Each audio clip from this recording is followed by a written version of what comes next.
will this news impact the public perception of this stalemate right now? Skip, you and I talked about this on Monday, how both sides have done a great job of saying we don't really know exactly what Dak wants. We know he wants to be somewhere around 40, but we're not really sure.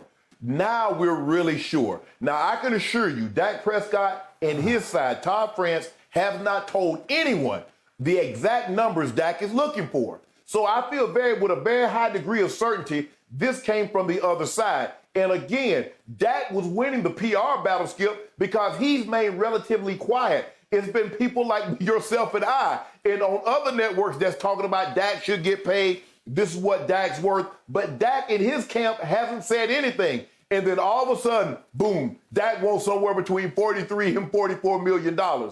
Skip, what the Cowboys must understand is that Deshaun Watson, all these other quarterbacks, Jared Goff, Carson Wentz, Skip, they signed these deals with 4 years left. They had the 4th year, the 5th year option, and 2 franchise tags. So theoretically, even Patrick Mahomes had 4 years before he could ever get to the market. So the question is, if Patrick Mahomes was in Dak Prescott's situation currently, Skip, what would Patrick Mahomes be worth if he was in the exact same situation as Dak Prescott? 60 million, 63, 65? Well, Dak is saying those guys gave their team discounts relative because they were under contract for 4 more years and they took long-term security. I'm not under contract. I fulfilled it. Not only did I play the contract out in its totality, I played another year on the franchise tag. So, Skip, if the franchise tag is $38 million, how do you expect the guy to take a 4 or 5 year deal for $36 or $37 million? You know that's not going to happen. So you got to stop looking at it and say, well, Dak is not a top 5 quarterback and he's not this. Skip, Jared Goff was making at one point more than Aaron Rodgers. So was Carson Wentz. It's called the market. And when you sign, you look at when J.J. Watt signed, we thought that was a huge number. And then all of a sudden there were 10 guys on the defensive side of the football that was making more than J.J. Watt. The agents are not going to allow these teams to try to suppress the market. That's what teams try to do. I don't blame them. I'm trying to keep costs down, Skip, while earning maximum profit on the back end. The players and their representatives said, no, we're going to keep this ball moving. We're going to keep it rolling.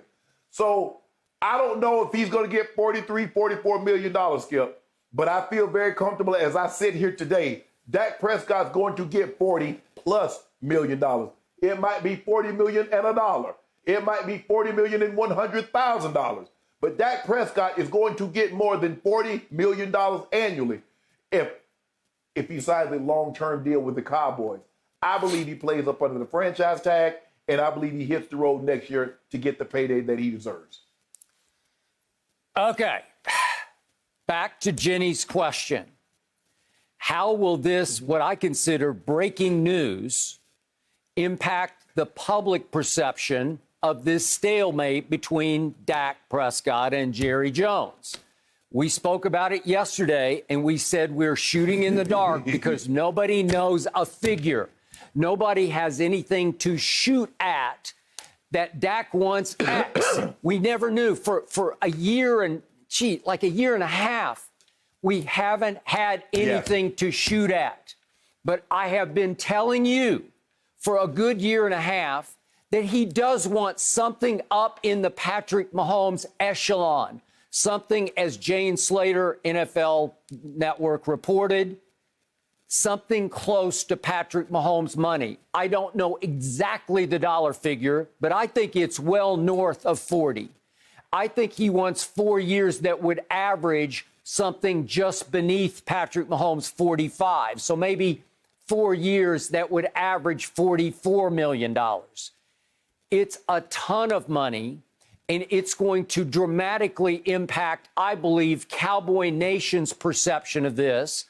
I don't know how many people outside Cowboy Nation really care about how much Dak Prescott makes, but obviously I'm a lifelong true blue, dyed-in-the-wool, the metallic blue wool Dallas Cowboy fanatic, and this hurts my heart because now I know pretty much for sure, because I do trust Jane Slater and her reporting, And you're probably right, Shannon. It probably came from the Jerry Stephen Jones side of this, because we're getting toward a D-Day here. We're getting toward another moment of fish or cut bait. Are you going to tag him again at $37.7 million or try to get a deal done? And obviously the situation is now desperate enough that one side has finally leaked some at least idea of what Dak is demanding. And it's something close to Patrick Mahomes. Yeah, go ahead. Yeah, some dollar figure, Skip. And the thing is that when I look at this, Skip, I'm looking at it and I'm like, okay, you had a whole year to try to be working on this behind the scenes, Skip. Obviously, Dak could not sign a long-term deal because once the July 15th deadline had passed, you're unobligated under the play up under the franchise tag. But Skip, you can be working behind the scenes thinking like, okay, guys, the first opportunity we get, what's a number? Give me a number. Let's start working on something, building towards something that when free agency starts and next year, the next league year, is we're ready to go, we could have this thing ironed out, dot an I here, cross a T there, a little language here or there. But Skip, it's almost like we're starting from scratch again. It's like, okay, Dak, what do you want? Well, you know what Dak wants. Skip, he's not going to play for the average of the franchise tag. The franchise tag is roughly $38 million. You're going to have to exceed that in a long-term deal by at least $2 to $3 million. So $41 million. I don't believe Dak turns down a 4-year, $165 million deal with about 100, with at the time of signing, he gets $90 million. I don't believe Dak turns that down, but I also don't believe Dak is going to give them a discount because let me tell you what Dak has seen, Skip. Dak has seen, since he signed with the Cowboys, he's seen that offensive line get maximum value. He saw Zeke Elliott get maximum value. He saw Amari Cooper. He saw Jalen Smith. He saw D. Law. Everyone has got their market value except Dak. And Dak says, hold on, you're not going to market correct my paycheck because maybe some of those guys didn't fulfill the obligation that you thought. I'm going to get mine. So this is where we are, Skip, and I do believe, and to Jenny's original point, maybe some of the fans, like Dak, that's being greedy. Skip, let me tell you what I did. Skip, when our contract came up, and I had really not made any money. My first contract, I made $63,000, and next year I made $73,000. And then I signed an extent, then I got a new deal for $225,000, went to the Pro Bowl. And they had offered me leading up until the last year because I only signed two-year deals. So Skip, the next year I was gonna make $325,000. Well, they came to me and said, we'll give you $500,000. Skip, I'm ready to take it. Skip, I never $500,000. They gonna give me that? Man, just said, hold on, wait a minute, Shannon. What are you talking about? We're not taking $500,000. We're gonna get millions of dollars. And that's what Dak is saying, Skip. To the average person, and I was the average person even though I was in the NFL, Skip, $500,000, $500,000, I could have never fathomed making that kind of money. So I understand the general population saying, man, 30 million, 35, 38, 40, Dak, really? Okay. But you can't look at it. You have to look at it through the lens of a professional athlete. Okay. I'm just looking at it as a Dallas Cowboy fan, and I'm going to say what I've been saying for a year and a half. I have been ahead of this curve. I have been right about this for a year and a half. Dak has overplayed his hand. The new agent, Todd France, way overplayed his hand. I've been telling you that from sources close to this deal from the start. I love Dak Prescott. I loved him from the start, but I love my Dallas Cowboys more. And I am disappointed in the way Dak has played this. And I believe starting today, many Dallas Cowboy fans will sit back and say, you know what? That's just too much money. Because if you're going to pay Dak Prescott an average of $44 million over the next 4 years, you better go win at least one Super Bowl. At least one. And Shannon, the more you overpay Dak Prescott, the less your chances are of winning a Super Bowl because it's going to make it nearly impossible to improve a team that on defense was awful last year. Even if you have to commit to Dak for just the tag this year. Let me finish. Even if you have to commit to Dak for just the tag, $38 million this year. It's so much. That's 21% of your salary cap this year. It's outrageously high. Dak cost or counted the most percentage of any team's cap last year at $31.4 million. Yeah. It makes it virtually impossible to improve the defensive side of the ball.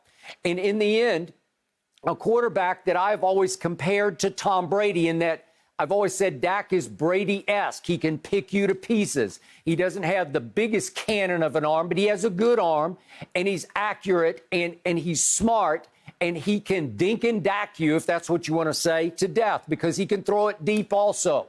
But in the end, he's Brady-esque on the field, but not at the bargaining table, because Tom Brady has always taken far less than market value. Even you admitted that the offer from Jerry Jones a year ago was $35 or $36 million. It was great. It was fair, said Shannon Sharpe. It was more than fair, said me. Yes. And yet now he's so dug in, the blood is so bad between him and Jerry Jones that this is going nowhere. There is no way Jerry is going to pay him close to Patrick Mahomes' money, because Jerry just saw what happened to Jared Goff. He just saw what happened to Carson Wentz. And I don't want to hear all your stuff about, yeah, but they were ahead of the time. You know, they got their deals ahead of time. I don't care. That's the way it works. Now is now. Now is now. And I as a Cowboy fan, I'm damned if I do and I'm damned if I don't. Because if you don't sign him, if you just play under a tag, you're crippled against the cap.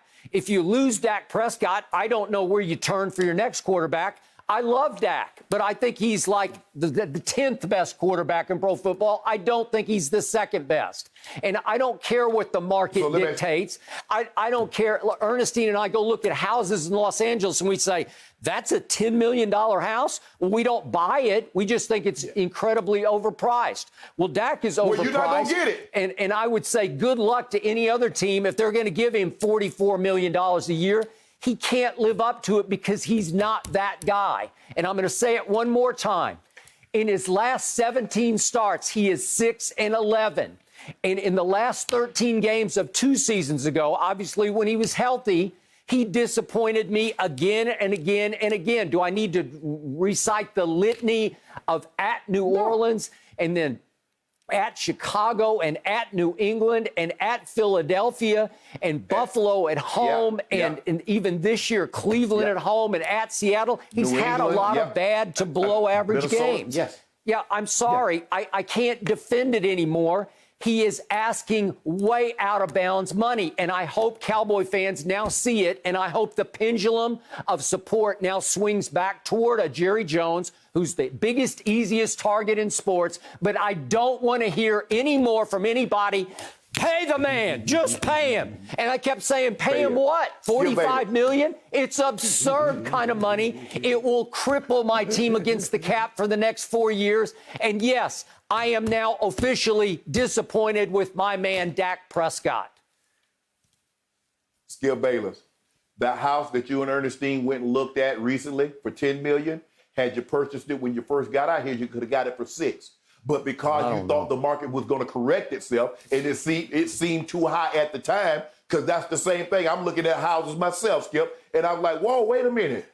Oh, whew. But if I had purchased it when I first moved out here, I'd have been sitting free and clear. So Dak is looking at Jerry and says, hold on.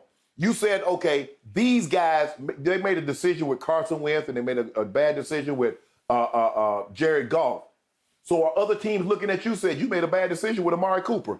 You made a bad decision with D-Law. You made a bad decision with Jalen Smith. Look at your offensive line. You paid them top notch. One retired because of health issues. Zach Martin has been getting nicked. And the last time Tyron Smith played a full season without missing any game. So Dak Prescott says, I'm not going to let you correct your mistakes on me when you fulfilled your obligation and paid them top dollar. What Dak cannot do is allow public sentiment. Although they might be boo and Dak's not worth this, Dak not worth that, he need to get some noise-canceling headphones so he can cut out the noise, because that's not what he needs to hear. And he's not listening to it even if he can hear it. Dak Prescott, and I told you this, Skip, the price will continuously go up. Dak Prescott, if the Cowboys give him a long-term deal, It is going to be north of $40 million. I told you that, Skip. The days of getting Dak Prescott for 33 to 38 million, those days are long past. The moment Deshaun Watson got 39 million with 4 years left on his contract, it was nothing more for Dak. Deshaun Watson got 111 guaranteed, 156 over 4 years. With 4 years left, 39 million annually. Dak Prescott wasn't going to go less than 40 because he has no years left. He played the contract out in its entirety, and he played a year on the franchise tag. So if you want Dak Prescott to be your quarterback for the very foreseeable future, it's going to take you 40 to north of $40 million to get it done. Thank you for watching. You can subscribe here to get the latest from the show, and be sure to check out more of the best clips from Undisputed, or go watch a few other segments from our other shows on FS1.